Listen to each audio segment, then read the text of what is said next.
Welcome to the third episode of the Husband and Wife Show. My name is Mike. And I'm Cheryl McCann. And this has been a pretty active week.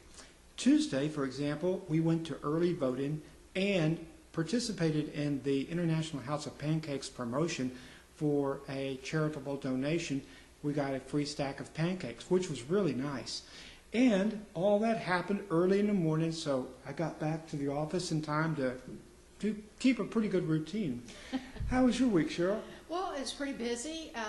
The families are grappling with the inappropriate television programming. There's a lot of that. Yeah, there really is. And some of these problems are foul language and vulgar behavior and sexual content. So Walmart and Procter & Gamble have paired up, and they're going to provide a solution to this. There's going to be a movie on April 16th. It's a 2-hour movie.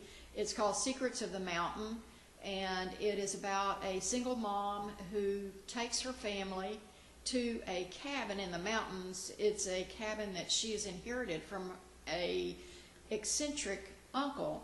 So they have the time of their life and go through, quite a adventure there.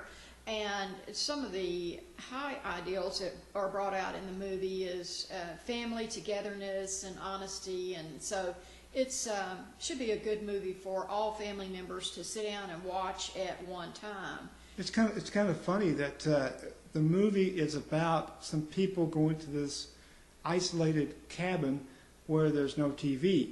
So if you're watching this on TV, you're probably scratching your head, well, they don't have a TV to watch this, but we are. Right.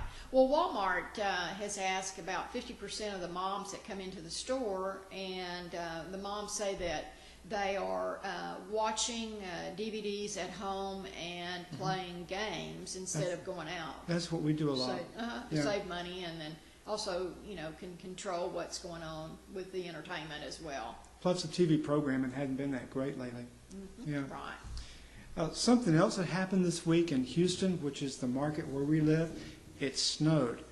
It actually snowed for the 4th time in weather history here in Houston.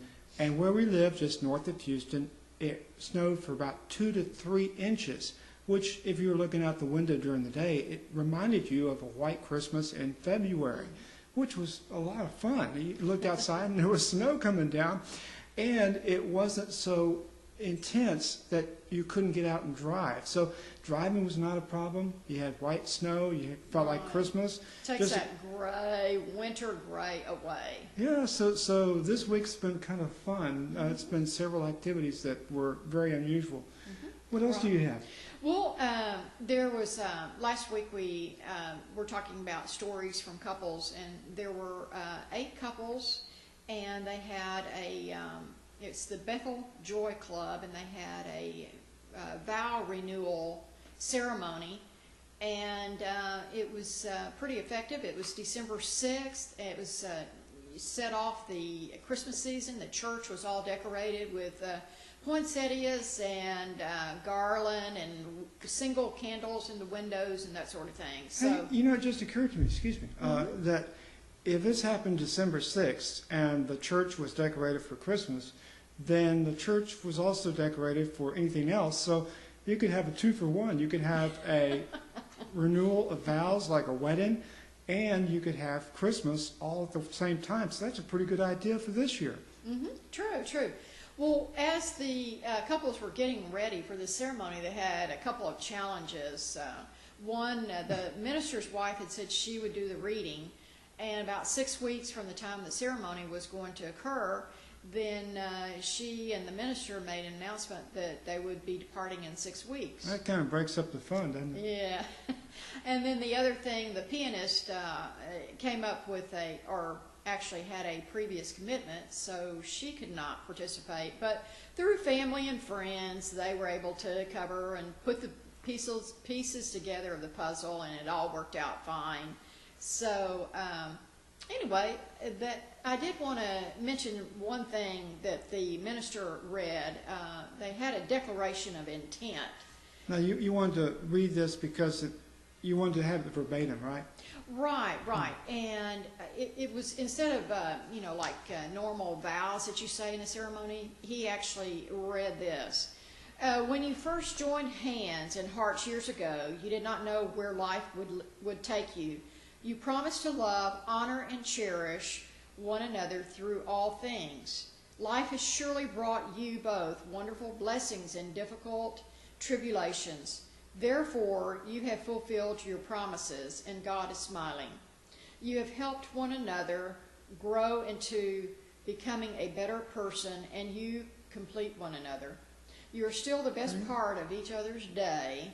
So as you come here tonight to reaffirm and rededicate your wedding vows, and as you reflect back over the years as husband and wife, do you now reaffirm and rededicate the vows you took with each other years ago? That's really nice. Yes, yes.